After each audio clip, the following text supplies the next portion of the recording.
What's up, everybody? Chris over here, founder of Pollinate Trading, and I've been trading for 25 years. Been in crypto since 2013. Hedge fund, crypto hedge fund, ran a crypto hedge fund in 2017, 2018. I've built blockchain products, software dev, analyst, and prop trader for about 10 years. Why is all that important? Well, traditional markets, knowledge of traditional markets and how to trade those markets, not investing or value or any of that sort of stuff, but trading, actively trading, whether we're talking algorithmic or technical analysis, is what I do.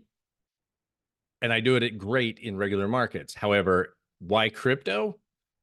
It works fantastic. It works substantially better in crypto.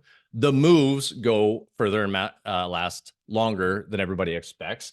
And it is it's actually a lot easier to trade crypto than other markets. So if you don't already follow me, please subscribe to the channel, like this video, follow me on X at Christy Macro, and let's get going. So today I am talking about change in character. Something happened here on Bitcoin this week.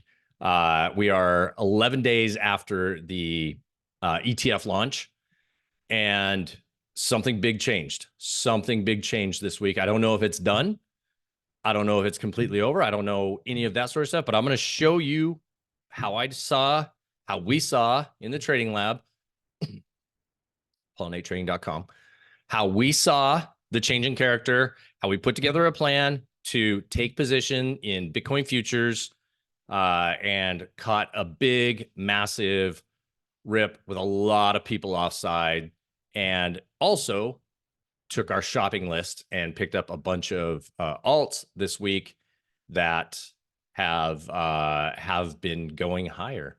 I'll put a link to my I have a crypto shopping list, a little bit of a dashboard in a Google Sheet. I'll put that in the show notes so you can have access to that yourself, see what levels we're watching as potential support levels, as well as targets for this massive bull market that we are about 3 or 4 months into,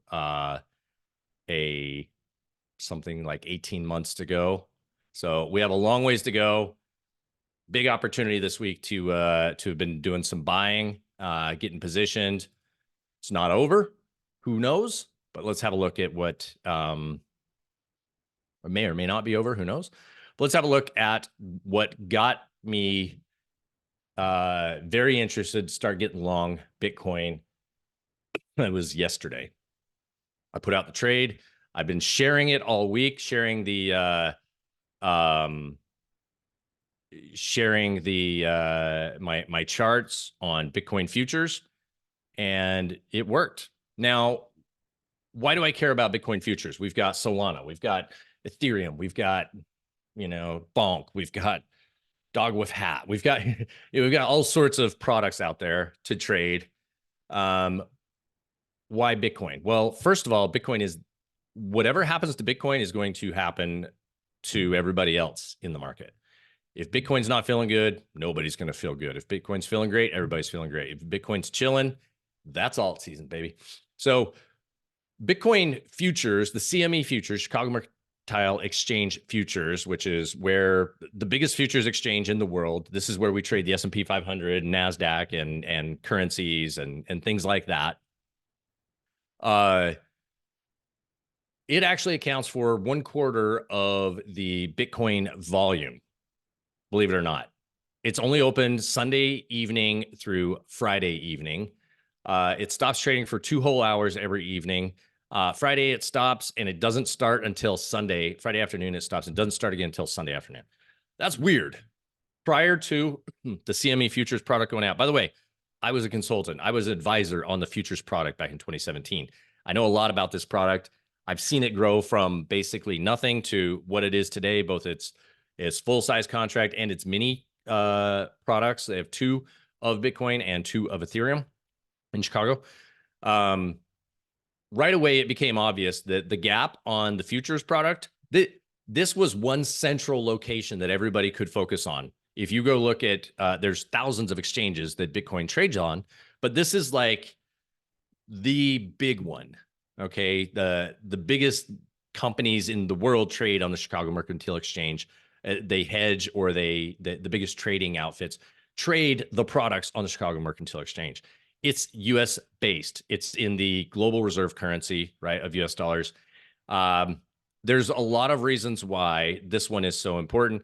And even if you don't care, every time that there is a gap, every time that price gaps and moves away and doesn't visit that price again, nobody's willing to let it run. Like there's gaps. We still have a gap down in here that everybody's watching. We're scared of. There's gaps, there are gaps around there. You can see that a lot of these gaps, this gap back in the beginning of 2023, that got filled and that took off. You can see when those gaps got filled, things take off. There's been a number of gaps along the way. So we had one from the beginning of December, and that got filled this week. Okay, that's a piece of the puzzle. It's not the puzzle. There's a lot of pieces to the puzzle, and I actually don't know which piece is the most important piece of the puzzle at any given time, but I do what I can. So this is a daily chart of the Bitcoin futures. This was the beginning of trading for the Bitcoin ETF, rallied all the way up to 49,000, all the way down to 38,000. So an 11,000 or so, $11,000 drop straight down. Okay. Yes, it had. So that would have been the first 2 days of trading was just massively painful. 49,700 down to a low of 43. So 6,000 point gain or loss. Was that 15% loss on the first day or two? And then we have a little bit of hope here, somewhere in there. And then hope fades. We get down. We fill the CME gap. We were hoping that this gap fill on Friday of last week would have been it, and then we were off to the races, but that wasn't the case. Come back Monday, sell it. Tuesday, sell it. Wednesday, stops, reverses. This is the changing character you want to see. And then today, big follow through. Now, a couple of things also happened. The futures contracts, they trade on a monthly basis. So the January contract stopped trading here. The February started trading. That's a natural forcing function for if you own the futures, now you have to sell the current futures and buy the next one. Or if you're short, you have to cover and go short the next one. So there's a decision to be made. There's also algorithms that will only trade the new contracts. They won't sit to the end. They'll start flipping early. There's all sorts of ways to do it. Nonetheless, we see a change in character. This is just a straight trend line down, and today blasts up through. Okay, that's some basic, simple technical analysis, and after the fact, that's mildly interesting. What I'm going to show you today is what I used to discover the change in character on the market. I'm going to break down this market profile for you. Okay. Market profile is a way to look at the market and lay it out differently. Okay. I'm not going to get too heavy into what market profile is, but I'm going to go over some concepts. This is the Bitcoin futures. Market profile is what we use to trade. Very successful traders use to trade gold and the S&P 500 and the NASDAQ and silver and crude oil and all sorts of markets.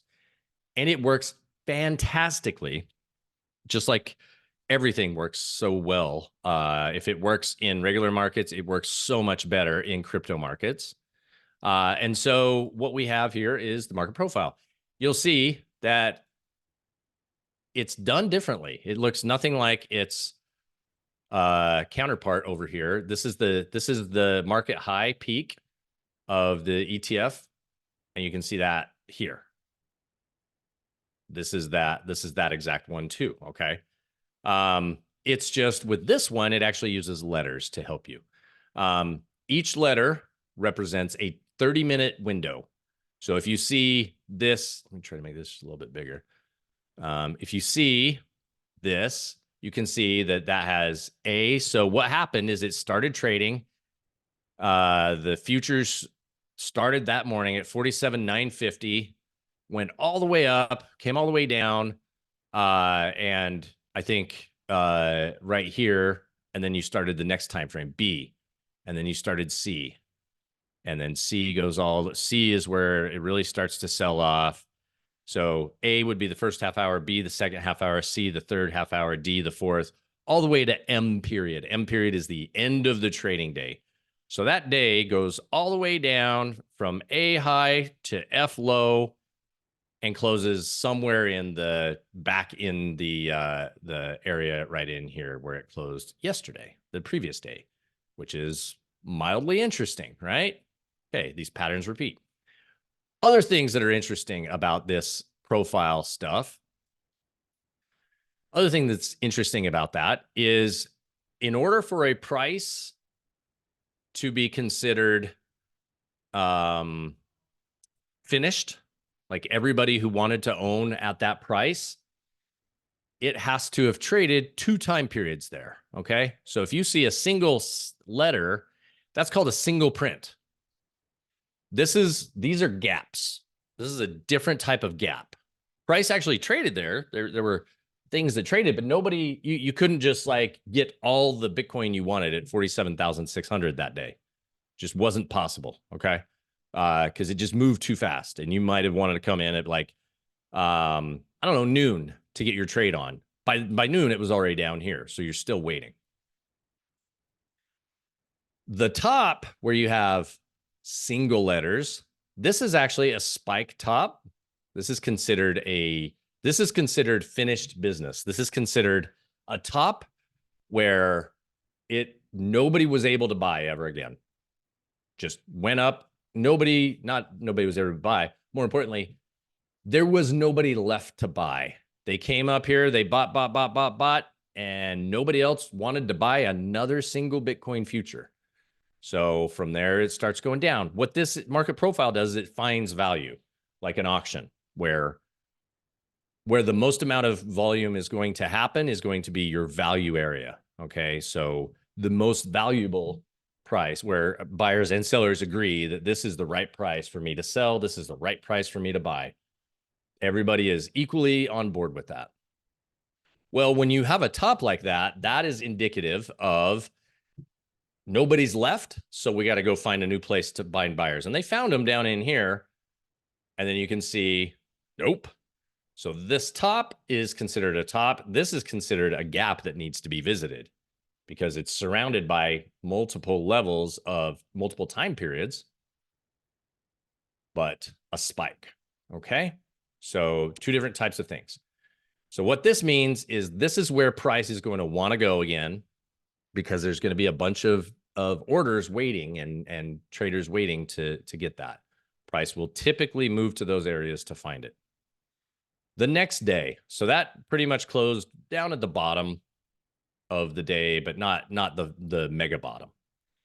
Next day, again, opened at the top, closed mostly at the bottom. We also see these gaps in price. So this was 2 price levels that were blasted through. This is 1, 2, 3, 4. So during the second half hour, the first hour of the day, we had that spike top again, very indicative of that's a top, guys. That's it. We're done. We're going lower. And tries to cool out here. Once it breaks, and then we come back in, chill for a little bit, another spike down, and then close mostly at the bottom. So you're down to 43,000 now. You go from a closing price of 46.8 down to a closing price maybe 44 to 43 area. Also, this horizontal colored line is the value, the point of control. That's where the price where most of it traded at. Okay, then we get to, so that would have been Friday, Monday, We're into Tuesday. Tuesday opens up down here, rallies, and holds. So this is a kind of a short squeeze pattern. And this is a spike bottom. This is good. This is a solid bottom. And this was the first opportunity Bitcoin had to bottom out and start reversing. So we go from 49,000 to 42,000. This was the first level. The next day, so this is actually called change in character. We talked about it a bit over here. Change in character is, okay, this was going up, big spike and sideways. That's a change in character. Now we had down, down, down, down, down. That's change in character, okay? So here, what we're seeing is it's been selling for the last couple of days, and it sold and reversed and stayed here. So we held a price. Price kind of filled within here again, but no action. Nobody was really aggressive in selling. So that's change in character.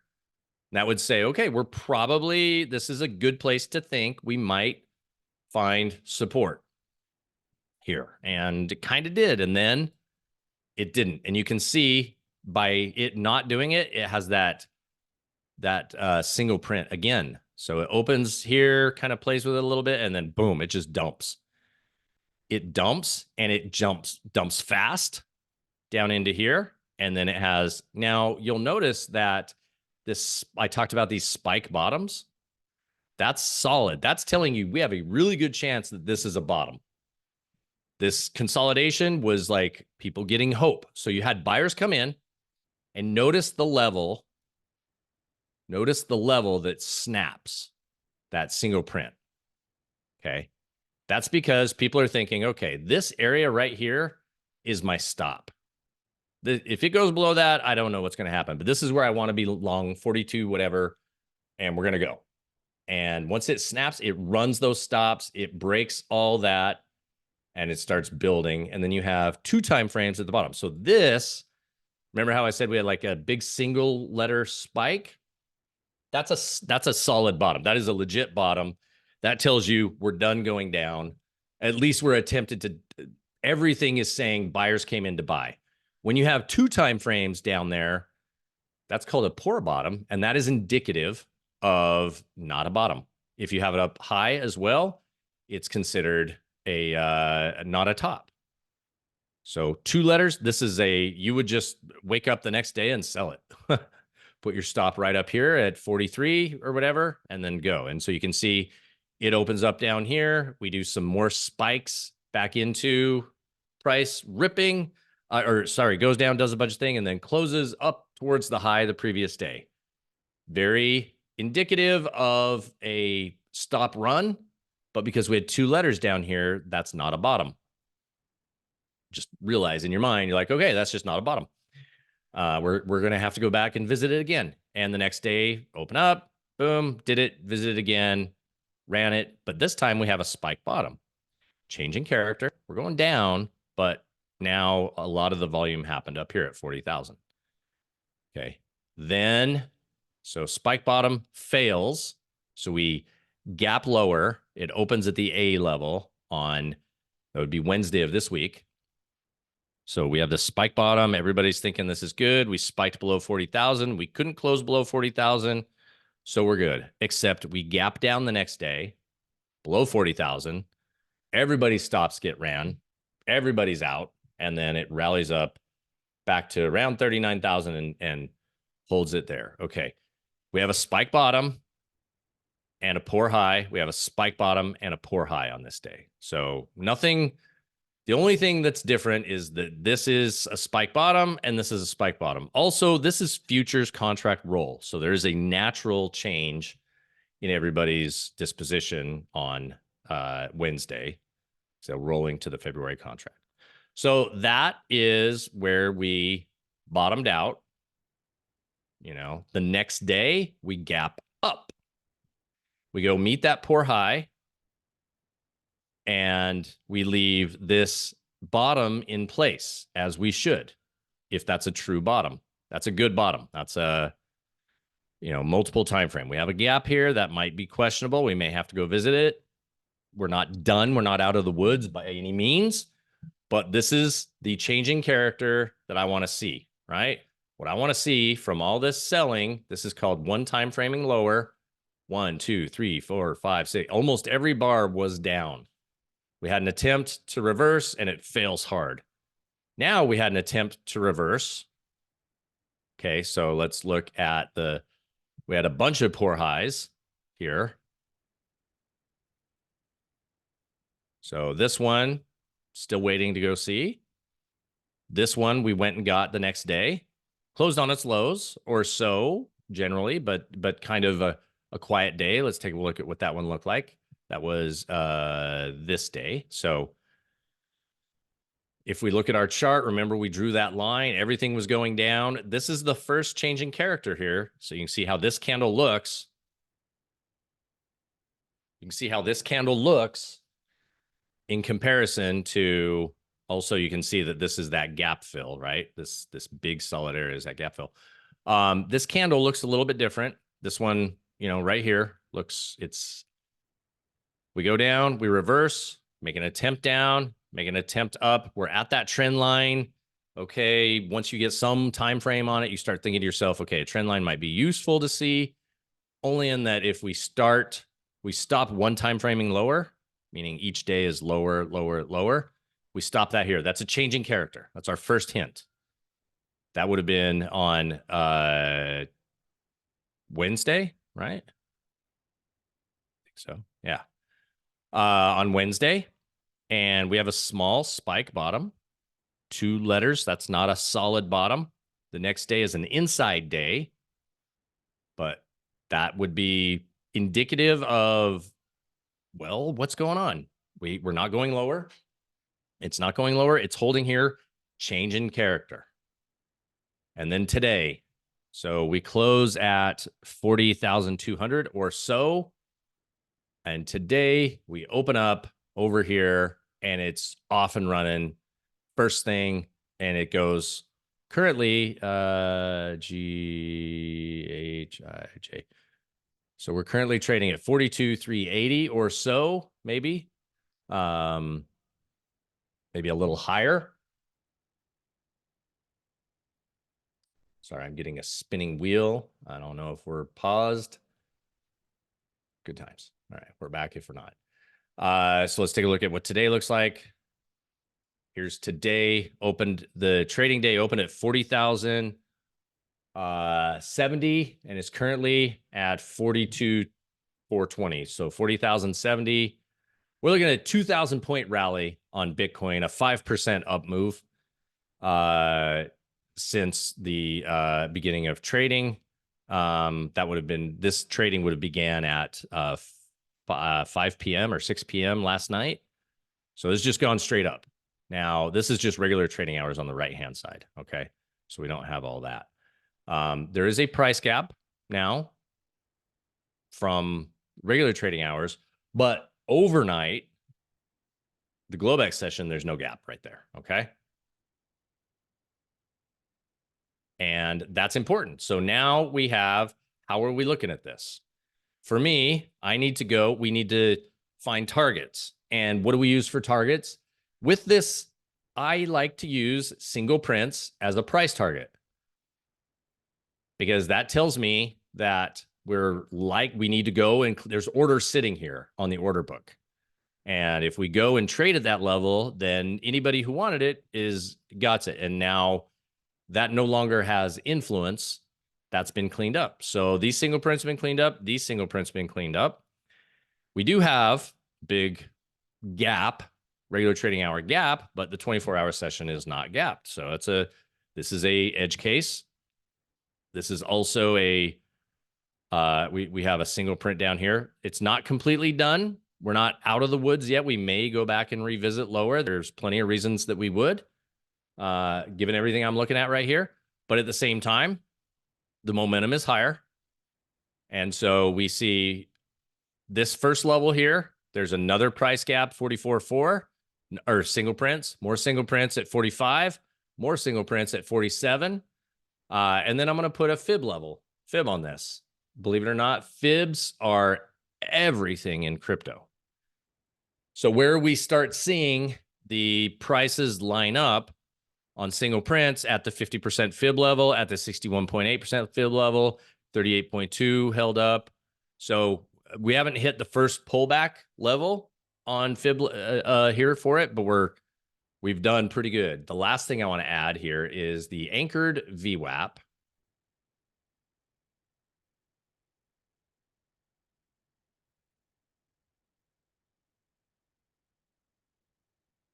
Which is going to be the high, I think. Let me look on this chart so I have it correctly anchored. That would be Wednesday.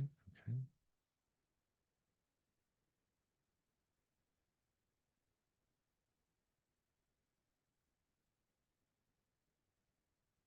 Okay, that's fine. So we are at currently the anchored VWAP of the first day of trading. Honestly, it might be. It is higher. Okay. So we're very close to the anchored VWAP. What this is the volume weighted average price. So the most amount of volume, this is where the average price of this period is at. The average of this 11-day period is trading at 42,960.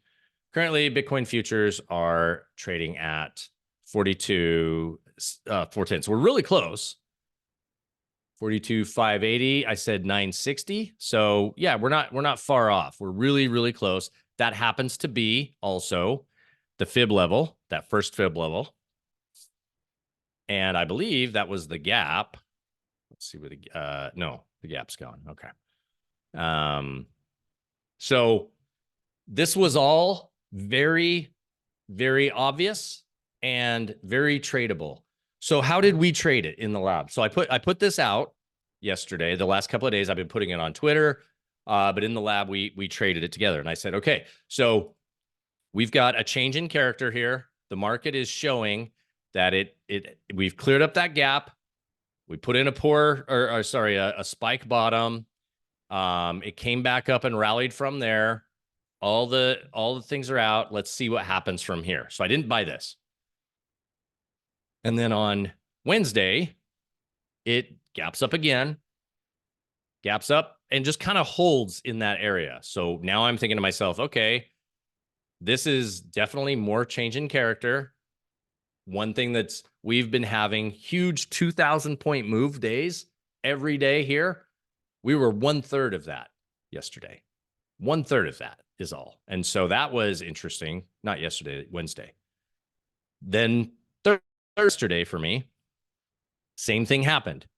Another 1/3 of total volume size was traded that day. You can see these big days, right? You're going from 42,450 down to, so yeah, over 2,000 point days. This one was 39,760 to, this is a 700 point day. This is a 7. So again, 1/3 of the total range the previous 2 days. Change in character.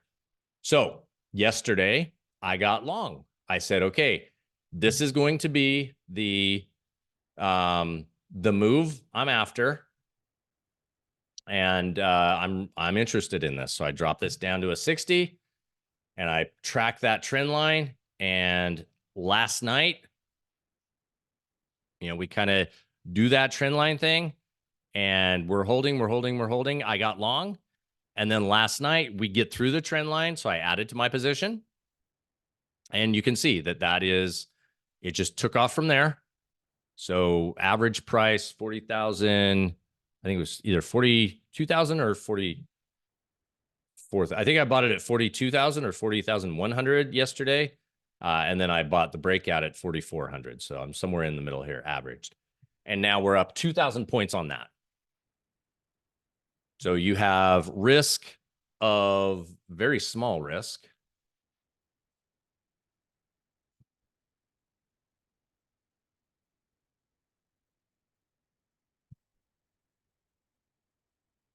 So something like this. Where was my stop? My stop would have been right here, I think, is the stop I put in. And then currently this thing is up a little over 6R, almost 7R. Now understand I'm using futures.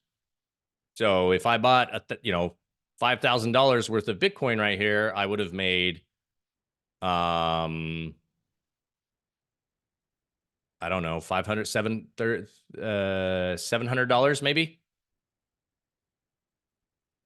But I bought that much worth of Bitcoin futures. So every point is, I forget, but instead of making, a couple $100 on a $5,000 thing, if I risked 5,000 on Bitcoin, so that's 5 times 6, 30, now you're looking at like 6R. If I'm risking, let's call it like $500 there. So that's a $3,000 winner on a $500 risk. Now, I'm not saying that this is the end of Bitcoin going down. I'm not saying this is the end of the ETF issues or any of that stuff. I'm not saying that. I'm just saying this is how we traded it. We are tactical. You can trade crypto very effectively. I didn't short this, by the way. I didn't short any of that. Could have, but I didn't. I just kind of sat back because I knew that we were starting to get very aggressive on it. And, there was no real good signal for me. It would have been, selling here or here, which, you're already at the bottom in hindsight. But here we have easily, 5, 6, 7, 10R. This will be probably another 6R, 7R. So we're looking at like 15, 20R, 30R maybe by the time, if we can get up to that levels, risking 500, $15,000 trade on that sort of thing.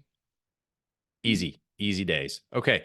I just wanted to cover that. Let's take a look at the regular markets on Bitcoin, just to keep the everybody understanding where we are. Bitcoin fired off a buy signal in October of 2023, and that should last for 90 weeks or so before the Bitcoin portion of the crypto rally is done. Okay, you can see how it dies over here, but gets out over here. We also know that there's alt season within it. So the big indicator we're all working off of right now is we got long in October, and we've got at least 15 to 18 months more to go on this. And there's a lot of opportunity between now and then. We should see, I have on my spreadsheet, I'll drop a link to it. I have prices in the 800s on Solana projected for this bull run. So there's a lot going on.